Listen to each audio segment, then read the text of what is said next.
तो आइए हम लोग स्टार्ट करते हैं किसका पीवाईक्यू, इलेक्ट्रोकेमिस्ट्री का पीवाईक्यू। फॉर्मूला ऑलमोस्ट सबके पास है, शायद कुछ लोग को याद भी हो। अरे बवाल हो गया क्या, आया ही नहीं क्या इसमें दिक्कत? माय गॉड, ये कौन बोल रहा है? देखो मेरा ही वीडियो देख रहा है बैठ के बगल में। कहीं और दिखाई इलेक्ट्रोकेमिस्ट्री? पॉज करो थोड़ा सा। काफ़ी खोजने के बाद फाइनली मिल ही गया। हाँ, प्रीवियस ईयर क्वेश्चन स्टार्ट कर दियो। प्रीवियस ईयर क्वेश्चन फॉर्मूला सब लोग देख लिए, अधिकतर न्यूमेरिकल्स होंगे, कुछ थ्योरी भी होंगे। इस बार आईसीएससी का भी पैटर्न बदल गया, ये बात पता होगी। और सीबीएसई की तरह आने वाला है बोर्ड एग्जाम। मतलब पहले आपके पास सेक्शन बी में ऑप्शन होता था, पहले सेक्शन ए कंपलसरी था 40 मार्क्स का, सेक्शन बी में 7 में से 4 क्वेश्चन करने होते थे। अब आईसीएससी का भी 4 सेक्शन हो गया है, ABCD, और उसमें C और D में लॉन्ग आंसर होगा जिसमें सिर्फ 2 ऑप्शन होगा। मतलब पूरा पेपर कंपलसरी है, जैसे पहले सीबीएसई वाले झेलते थे। तो इस साल से आईसीएससी वाले भी झेलेंगे। इसका मतलब आपके पास कोई ऑप्शन नहीं है, आपको सारा क्वेश्चन करना है। तो ये पहले क्वेश्चन से स्टार्ट करते हैं इलेक्ट्रोकेमिस्ट्री के। क्वेश्चन पढ़िए। LKG में नहीं हो क्या कह रहा है? Explain the variation of molar conductivity with concentration for strong electrolyte and weak electrolyte with the help of a diagram. Marks ध्यान दो, 3 मार्क्स का है ये। एक और ये ऑप्शन भी है ना। तो मोलर कंडक्टिविटी किससे शो करते हैं? मोलर कंडक्टिविटी का कंसंट्रेशन क्या रिलेशन है? Molar conductivity is equal to kappa upon c. मतलब molar conductivity is inversely proportional to concentration. Conductivity बढ़ेगी तो कंसंट्रेशन कम होगा। पर एक स्पेशल बात यहाँ पे ध्यान दो, क्या कह रहा है? With the help of a diagram. मतलब हमें डायग्राम बनाना होगा। अगर आप लोग वीडियो देखे होंगे जो कल आप लोग को भेजा गया था, पूरी उम्मीदें नहीं देखे होंगे, और कभी गलती से अगर कोई बुक खोला होगा तो एक इक्वेशन लिखवाए थे और वहाँ पे उसका नाम लिखवाए थे डीबाई-हकल ऑन सागर इक्वेशन। बहुत बड़ा सा नाम हो गया ना, लिखवाए कुछ ऐसा इक्वेशन था।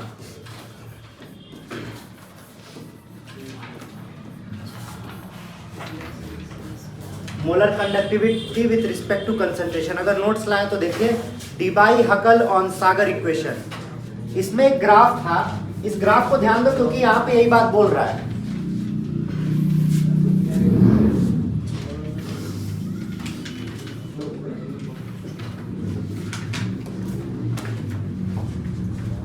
ये किसके लिए था? CH3COOH, और ये था KCl के लिए। ये ओरिजिनल आंसर है, पर अब इसे लिखना कैसे है ये ध्यान दीजिए। सब लोग इधर ध्यान दीजिए। क्या कह रहा है? Explain the variation of molar conductivity with concentration. तो पहला पॉइंट हम ये लिख लेंगे, ठीक है। और इसके नीचे ये भी लिखना पड़ेगा कि इसको मोलर कंडक्टिविटी कहते हैं और इसको कंसंट्रेशन कहते हैं। ये पहला पॉइंट है। फिर इसके नीचे लिखेंगे as we know molar conductivity increases with dilution. ठीक, अब आपसे कह रहा है with the help of a diagram.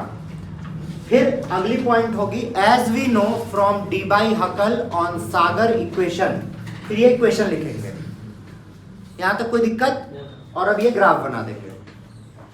ये जो ग्राफ है, फिर इसके नीचे क्या लिखेंगे कि ये जो कर्व ग्राफ है ये CH3COH का है, जो कि एक वीक इलेक्ट्रोलाइट है। हमें क्या पता चला? उल्टा नहीं लिख पाता है कि जैसे जैसे डाइल्यूशन बढ़ता जाएगा मोलर कंडक्टिविटी कम होती जाएगी और जीरो को अप्रोच करेगी।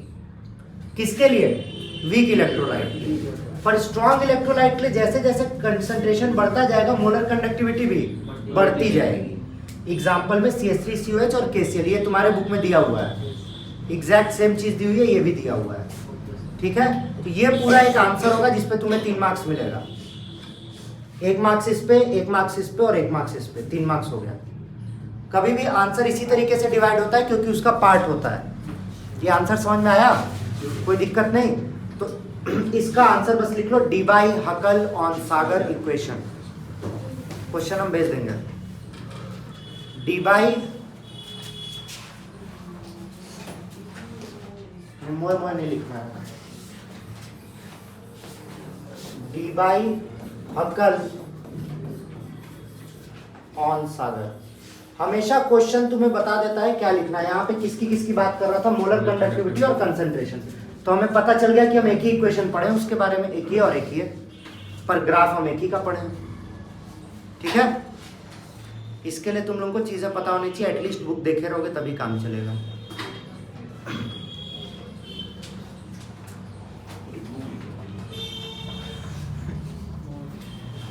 बढ़े अगले क्वेश्चन पे।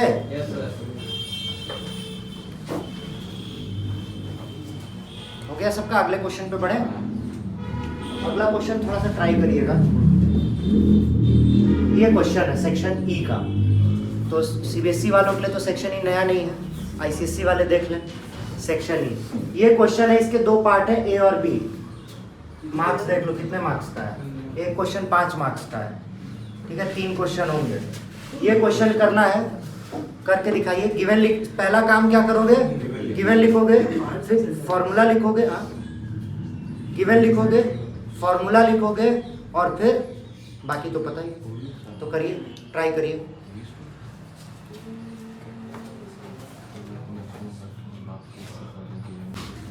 तो ये देखते हैं कौन सा फॉर्मूला लगा। दो चीजें यहाँ पे पूछी जा रही हैं, वर्क और लॉग के सी, है ना, ये दोनों चीज पूछी जा रही है।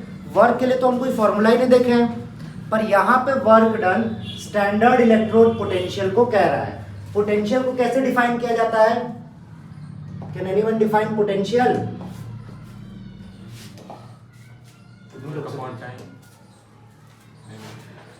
Work done in taking unit positive charge from one point two another. ठीक, तो अगर हम इलेक्ट्रोड पोटेंशियल भी निकाल देंगे तो उससे भी वर्क डन निकलेगा। ये मेरी बात समझ में आ रही है, हाँ या नहीं? Yes sir. अभी तुम दिख नहीं रहो, show off.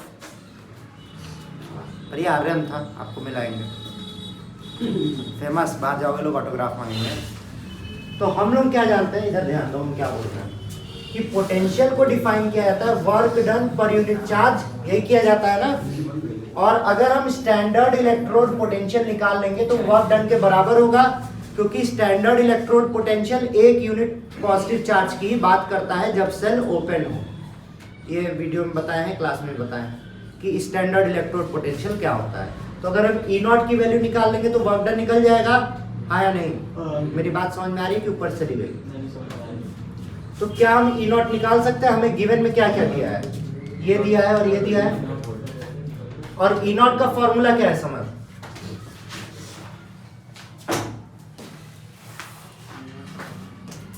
E not cell is equal to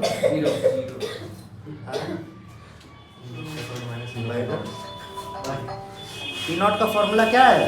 E nought cathode minus E nought anode.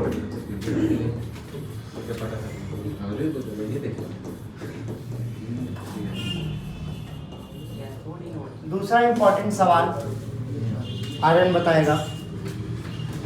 Aryan चलो फोन रख दो, बिजी पर्सन। यहाँ पे कौन सा एनोड है और कौन सा कैथोड है ये कैसे पता करोगे? क्योंकि इलेक्ट्रोकेमिस्ट्री में सबसे पहली चीज जो पता चलनी चाहिए वो है कैथोड कौन है और एनोड कौन है। यहाँ पे इस रिएक्शन में कौन सा कैथोड है और कौन सा एनोड है? राइट वाला एनोड है। राइट में दोनों लोग हैं। दीपेश, अरे भाई साहब दोनों मेटल है, इधर भी दो मेटल है। किसको एनोड बोल रहे हो? 2Ag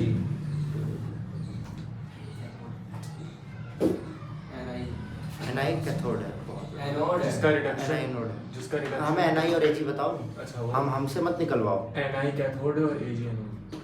कद हम सपोर्ट करते हैं उससे। बोलो, इलेक्शन में खड़ा हुआ है वो कैथोड कौन? एनआई और एजी दोनों कैथोड है। एनआई आओ देखते हैं कैसे सही है।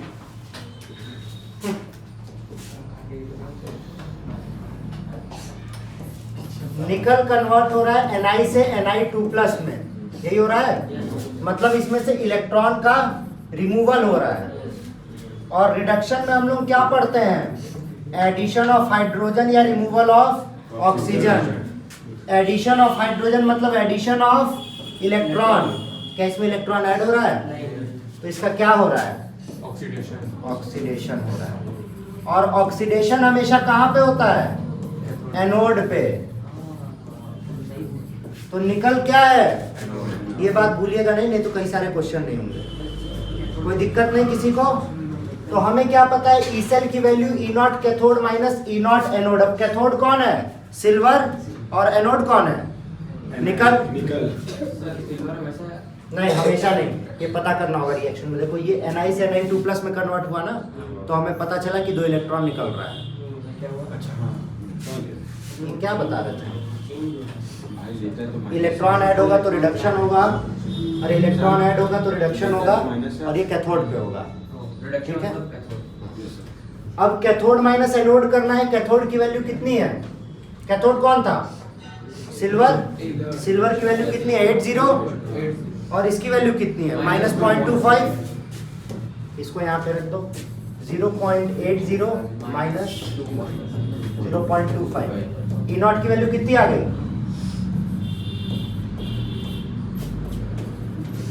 ये आ गई? आया नहीं? सर नहीं आएगा, ये रुपये 5 पैसे। ठीक है, तो वर्क डन तो हम निकाल चुके हैं। अब अगली चीज हमसे क्या कह रहा है? केसी की वैल्यू निकालने के लिए, केसी के लिए हमने कौन सा फॉर्मूला पढ़ के रखा है? केसी के लिए कौन सा फॉर्मूला पढ़े हैं? इधर देखो, delta G is equal to 2.303 RT log KC. और हमसे ये log केसी पूछ रहा है।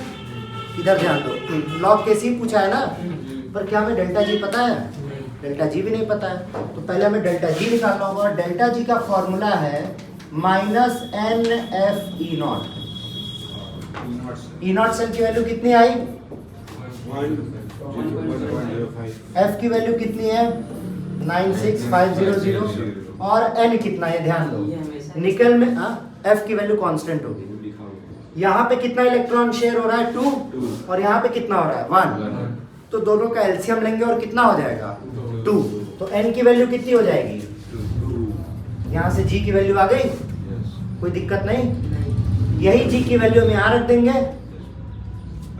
2.303। आर की वैल्यू कांस्टेंट होती है, दी रहेगी। टेम्परेचर यहाँ पे आपको रिएक्शन में दिया है 298 केल्विन। तो लॉग कैसे निकल जाएगा? हाँ या नहीं? Yes sir. किसी को कोई दिक्कत है इस बात पे? 5 मार्क्स का इसीलिए है। सबसे पहले आपको आइडेंटिफाई करना है कौन सा कैथोड है कौन सा एनोड है, पहला काम। दूसरा काम फॉर्मूला लिख के ये निकालना है। फिर डेल्टा जी का फॉर्मूला पता करना है। फिर डेल्टा जी निकाल के लॉग केसी निकालना है। इसलिए 5 मार्क्स का है। मेरी बात समझ में आ रही है कि ऊपर से जा रही है सबको? नहीं समझ में आई? सबको समझ में आ गई कैसे करना है? तो पहले फॉर्मूला याद करिए। फॉर्मूला याद किए रहेंगे तो सारा काम हो जाएगा। ये हमने पहली चीज वर्क डन निकाली, और फिर हमें क्या पता चला?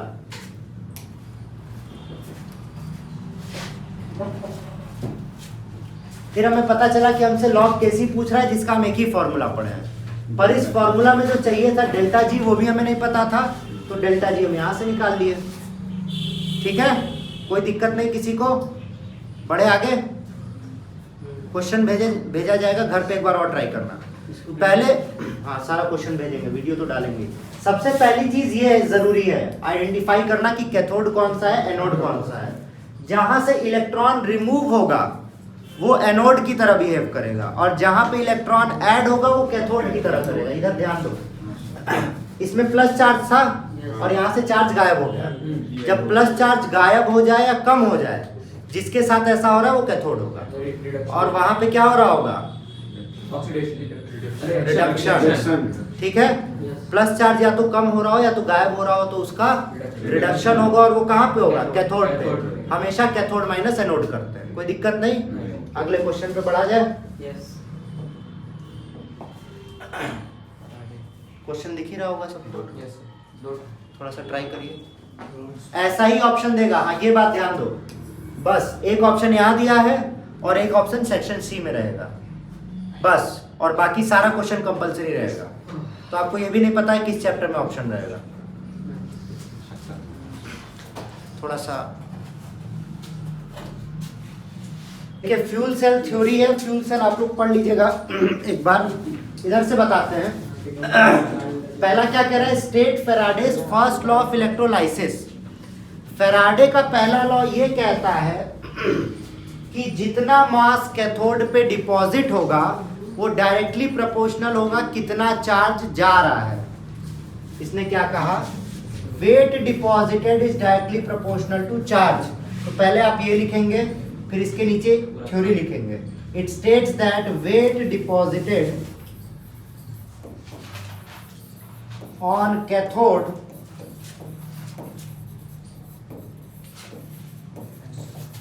is directly proportional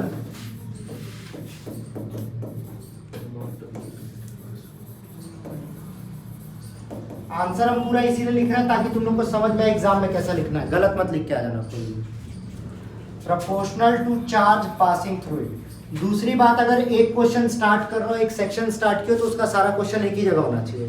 ये नहीं कि तुम्हें ये वाला पार्ट अभी आ रहा है, ये अभी कर दिए बाद में कर दिए, उसके लिए जगह छोड़ देना। एक सेक्शन स्टार्ट किया, सारा सेक्शन एक साथ करना एक ही जगह, और एक क्वेश्चन का सारा पार्ट एक ही जगह। Directly proportional charge passing through it.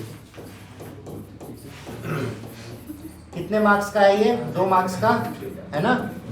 तो पहले वाले का 1 मार्क्स हमें मिल गया, W is directly proportional to Q। अब दूसरा पार्ट क्या पूछ रहा है, दूसरा पार्ट क्या पूछ रहा है, why does the conductivity of a solution decreases with dilution. ये हमारा सबसे पहला क्वेश्चन था, सबसे पहला क्वेश्चन दूसरे तरीके से पूछा गया था, मोलर कंडक्टिविटी कंसंट्रेशन। ये चीज बताई गई है, यही चीज तो दोबारा पूछ रहा है हमसे। तो हम क्या लिखेंगे, रीजन सुन लीजिए, सॉरी रीजन सुन लीजिए। रीजन क्या है कि जैसे जैसे हम डाइल्यूशन बढ़ाते हैं, डाइल्यूशन का मतलब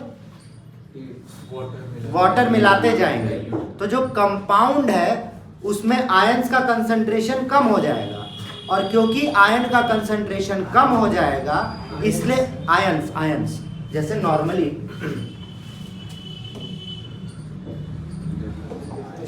से लिखते हैं, ये NaCl है, ये नॉर्मल कंडीशन में टूटेगा किसमें, Na प्लस और Cl माइनस में। पर अब हम इसमें क्या डाल दिए, वाटर।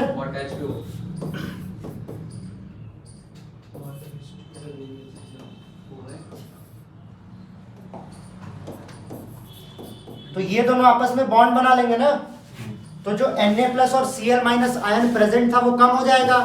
तो हम यही बोल रहे हैं ना कि नंबर ऑफ आयंस रिड्यूस हो जाएगा। और इलेक्ट्रिसिटी कंडक्ट करने के लिए कौन रिस्पॉन्सिबल है, आयंस। तो इसीलिए डाइल्यूशन के बाद कंसंट्रेशन कंडक्टिविटी कम हो जाती है, क्योंकि नंबर ऑफ आयंस कम हो जाते हैं। तो आप लोग ये पॉइंट पूरा लिखेंगे, मतलब ये नहीं, ये तो हम बता रहे थे, पहले ये पॉइंट लिखेंगे, on increasing the dilution the number of ions decreases and मुर्गियां मतलब हेंस, और फिर वो वाला फॉर्मूला जो लिखे थे, molar conductivity is inversely proportional to 1/c। बात समझ में आ गई, कोई दिक्कत नहीं। हाँ, सी से कंडक्टिविटी या डाइल्यूशन। तो ये 1 मार्क्स, ये 1 मार्क्स, 2 मार्क्स हो गया। ठीक है, लिखने का तरीका समझ में आ रहा है कैसे लिखना है। अगले क्वेश्चन पे बढ़े, भेजा जाएगा आपको। सर एक क्वेश्चन सी, जैसे मैंने वो जगह पढ़ा है कंडक्टिविटी तो के से रिफर करते हैं, के ही होता है कि के होता है जनरली, सी से कंसंट्रेशन जनरली होता है। हाँ, 2 बार पढ़ा दिए हम, तो आइए 2 बार पढ़ा देते हैं। अगला क्वेश्चन, ये MCQ है, तुक्का मार ही सकते हैं आप लोग। The product of the electrolysis of aqueous NaCl तीसरा, चलिए ठीक। और कुछ, कोई और कुछ कहना चाहेगा?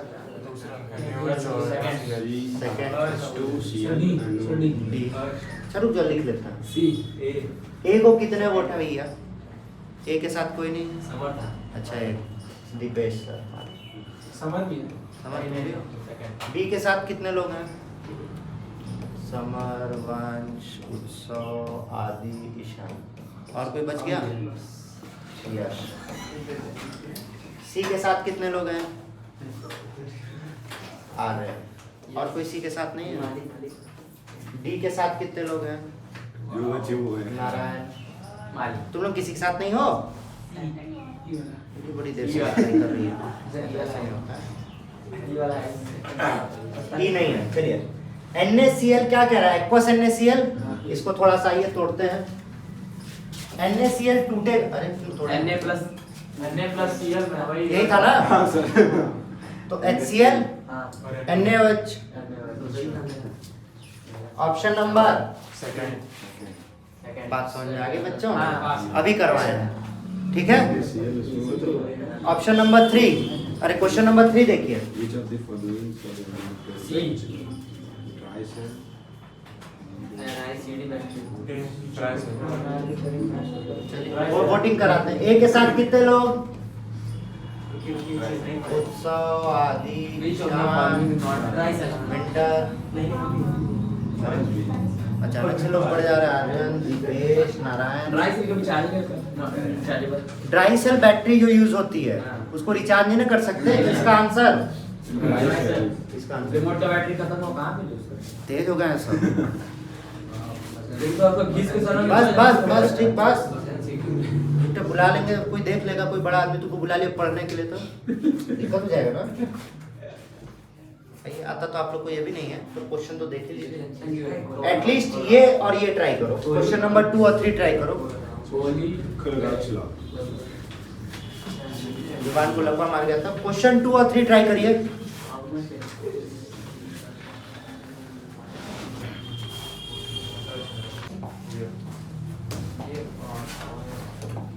आइए तो पहले कोलराउस लॉ आप लोग को बता देते हैं। कोलराउस लॉ इज थ्योरी, और कोलराउस लॉ ऑलमोस्ट हर साल आ जाता है। तो कोलराउस लॉ कहता है कि फॉर ए स्ट्रॉन्ग इलेक्ट्रोलाइट, ध्यान से सुनो, ये हर साल आता है। For a strong electrolyte the molar conductivity is the sum of the individual conductivity of its ions. ये बात समझ में आ रही है? इसके बाद आपको इसको लिखना भी पड़ेगा, मतलब अगर हमने कहा कि molar conductivity of NaCl is equal to molar conductivity of sodium ion plus conductivity of chlorine ion, इतना जब लिखोगे तब जाके 1 मार्क्स मिलेगा। कोई दिक्कत नहीं किसी को, कोलराउस लॉ में बहुत ही इंपॉर्टेंट है, आएगा ही आएगा। अगला क्या कह रहा है, how much electricity in terms of Faraday is required to produce 40 gram of aluminium from molten aluminium oxide. अभी ऐसा क्वेश्चन किया गया है जहां पे हम लॉ बता रहे थे, फेराडेज फर्स्ट लॉ, किसके किसके बीच रिलेट किए थे, वेट और चार्ज के बीच में। अब इधर ध्यान दीजिए सब लोग, क्योंकि वेट और चार्ज से डायरेक्टली ये क्वेश्चन नहीं होगा। फॉर्मूला देखो इधर, इसका फॉर्मूला आता है W is equal to ZIT, where Z is equivalent weight. अब इक्विवेलेंट वेट कैसे निकलेगा, ध्यान दो, Z निकालने आना चाहिए। इधर देखो, Z is equivalent mass upon Faraday's constant. इसीलिए कहे थे वीडियो देख लेना, उसमें ये बताए हैं, कोई नहीं देख के आया है। कोचिंग के बच्चे तो एटलीस्ट देखें 12th का वीडियो, बाहर के तो वैसे भी नहीं देखता है। तुम ही लोग के लिए बन रहा है वंश और तुम ही लोग नहीं देख रहे, उसमें ये बताए हैं। इक्विवेलेंट मास क्या होता है, मॉलिक्यूलर मास अपॉन चार्ज। तो आइए इक्विवेलेंट मास निकालते हैं इसका। एल्युमिनियम का क्वेश्चन कहाँ है, एल्युमिनियम का मॉलिक्यूलर मास कितना दिया है, 27। चार्ज कितना होता है एल्युमिनियम पे, 3 इंटू फेराडेज कांस्टेंट। यही होगा। आपसे पूछा क्या, इस बात को ध्यान दीजिए, इलेक्ट्रिसिटी पूछा है, मतलब आपसे डायरेक्टली क्यू की वैल्यू पूछ रहा है ना, टाइम तो क्योंकि दिया नहीं है। तो आपसे पूछ रहा है W is equal to Z into Q, और आपसे इसी Q की वैल्यू पूछी गई है। W कितना दिया है, कितना ग्राम डिपॉजिट करवाना है, 40। Z की वैल्यू कितनी निकाली है, 3 9 27 कर लो, 9/96,500 इंटू क्यू, क्रॉस मल्टीप्लाई करोगे Q की वैल्यू आ जाएगी। कोई दिक्कत, ये क्वेश्चन आएगा। इधर देखो, नीचे मत देखो यार, समझ, ये क्वेश्चन आएगा, ये निकालना आना चाहिए। जितना भी वन शॉट है आज जाके देख के आना, भेजे हैं फिर भी तुम लोग नहीं देख रहे हो।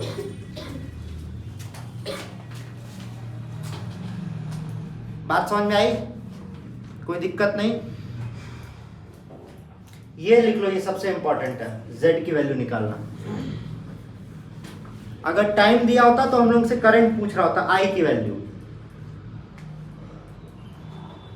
हो गया, क्रॉस मल्टीप्लाई करोगे Q की वैल्यू आ जाएगी कॉलम में। ठीक, बढ़े आगे।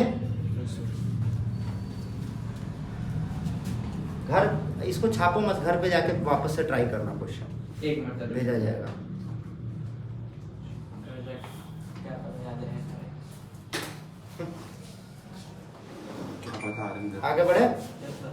ये देखिए ये वाला क्वेश्चन, थर्ड वाला, अभी लॉग केसी का क्वेश्चन करके आ रहे हैं हम लोग, है ना। कौन कौन सा फॉर्म, पहले हमें ई नॉट की वैल्यू निकालनी पड़ेगी। इसके लिए क्या पता करना होगा, कैथोड और एनोड। अब पहले देखिए कितने लोग को कैथोड एनोड याद है। चलो नारायण, जिंक कैथोड है या कॉपर? सर जिंक कैथोड है। आर्यन, जिंक एनोड है। दीपेश, जिंक एनोड है। समर, जिंक कैथोड है कि एनोड है? हाँ, anode, anode, cathode. Anode. Cathode कौन होता है, फिर से सुनिए, या तो प्लस चार्ज गायब हो जाए या तो प्लस चार्ज कम हो जाए। जहां से प्लस चार्ज गायब होगा या कम होगा वो कैथोड होगा। यहाँ पे प्लस चार्ज है, आया है, मतलब ये कैथोड नहीं हो सकता। कैथोड कौन हो गया तब, जिंक। तो हम कैथोड माइनस एनोड करेंगे तो ई नॉट की वैल्यू आ जाएगी, कोई दिक्कत नहीं, जैसे यहाँ पे निकाले थे ई नॉट की value, cathode minus anode. Cathode CU हो गया, आपने जिंक हो गया। हाँ, हम उल्टा बोल दिए, ये एनोड है ये कैथोड है, तो कैथोड माइनस एनोड कर देंगे, ई नॉट की वैल्यू आ जाएगी। फिर देखो यहाँ पे डेल्टा जी निकाले हैं, कहाँ गया, डेल्टा जी की वैल्यू इससे निकाल देंगे। ठीक, एन की वैल्यू दी है 2, एफ की वैल्यू कांस्टेंट रहेगी, ई नॉट हम निकाल चुके हैं। फिर डेल्टा जी की वैल्यू यहाँ रख देंगे। ये दोनों क्वेश्चन अलग अलग साल के हैं, सेम क्वेश्चन आया है, ध्यान दे रहे हो ना कौन सा क्वेश्चन इंपॉर्टेंट है।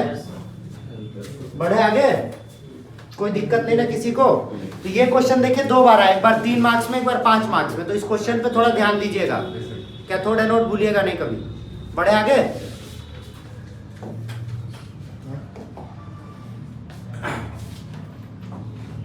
करिए, ट्राई कर सकते हैं, करिए ट्राई। क्या पूछ रहा है, how is standard Gibbs energy related to equilibrium constant.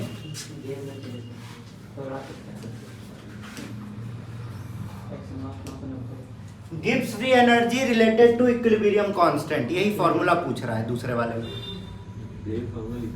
Second वाले में सिर्फ ये फॉर्मूला पूछा है, ध्यान, ये गिब्स फ्री एनर्जी है, इधर देखो, और ये इक्विलिब्रियम कांस्टेंट है।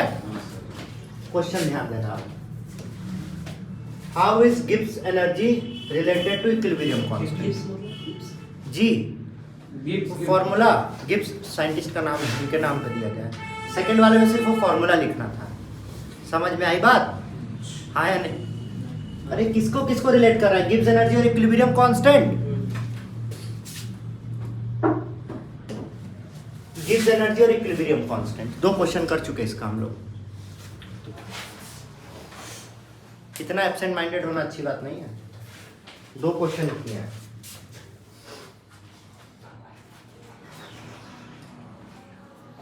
पहला क्या कह रहा है, सेल और उसका ईएमएफ दिया है, रिडक्शन हाफ रिएक्शन लिखिए कैथोड पे।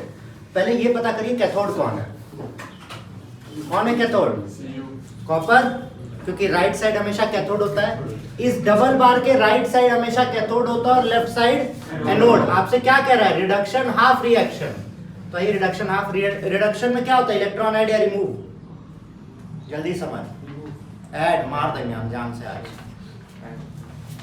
तो Cu2+ में 2 इलेक्ट्रॉन ऐड हुआ और ये कॉपर में कन्वर्ट हो गया, बस खत्म।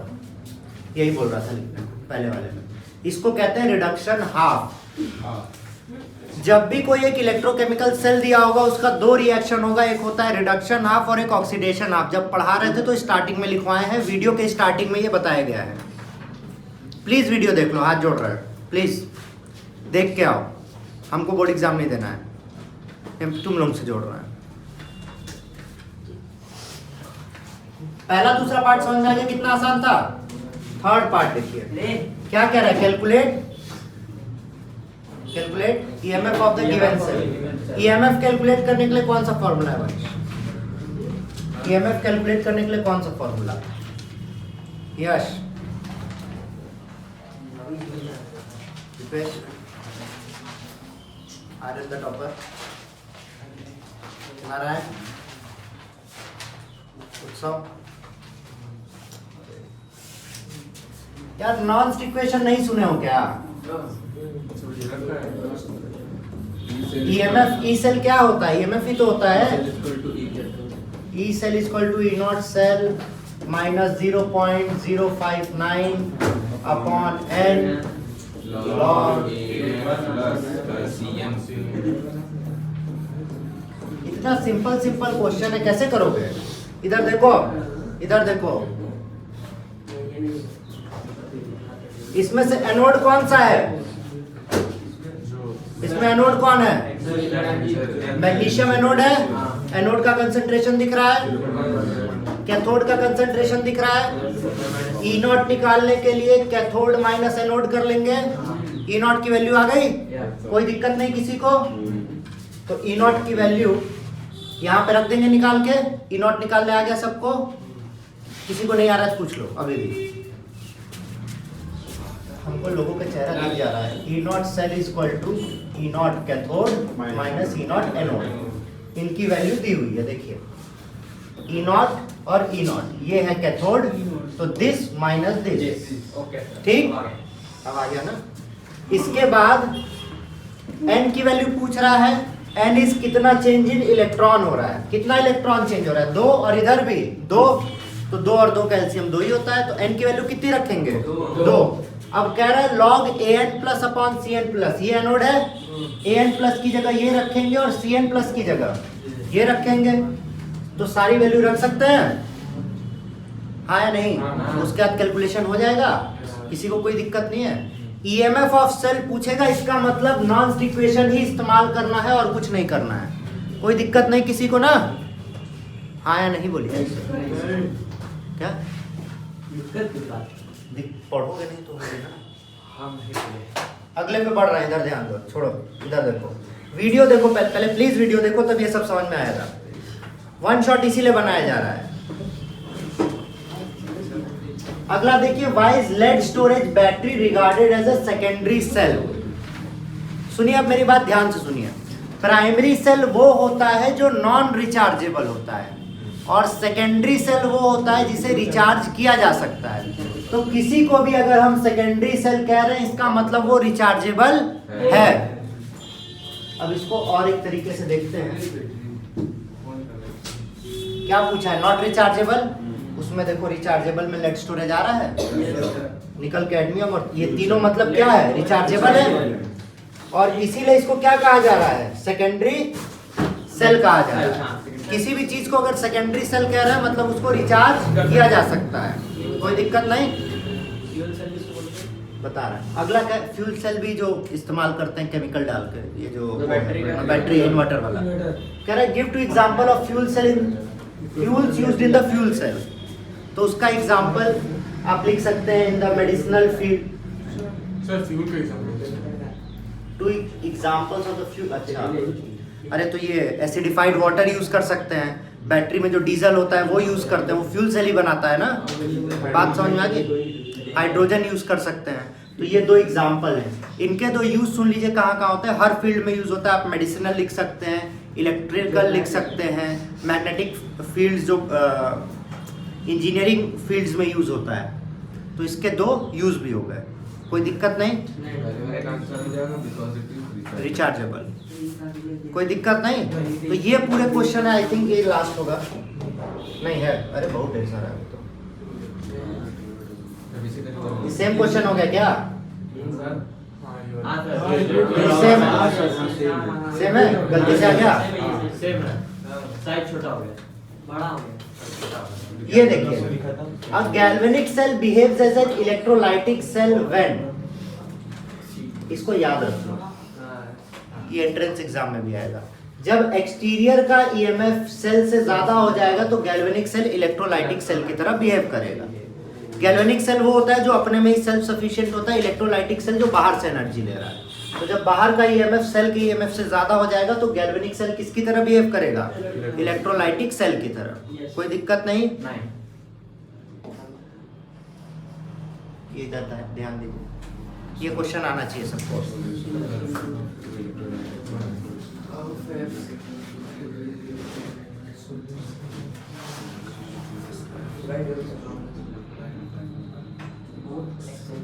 Why is more strong electrolyte?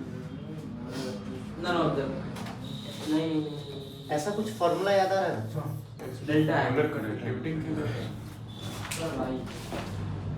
जिसकी डाइल्यूशन बढ़ाने पे कंडक्टिविटी कम हो, हाँ, तो टैक्स स्ट्रॉन्ग। तो दोनों को डाइल्यूट किया गया, हाँ मतलब दोनों का कंसंट्रेशन बढ़ाया गया, तो इसकी मोलर कंडक्टिविटी 25 टाइम से बढ़ गई और इसकी सिर्फ 1.5 टाइम से। तो एक्स तो वाई हुआ ना, Y इनवर्सली प्रोपोर्शनल है, जो Y कम से बढ़े। हाँ, जो कम से वाई कम। ठीक है। बात समझ में आई? हाँ। तो कौन सा है ज्यादा? वाई। कोई कष्ट परेशानी नहीं? नहीं sir and this is it I think.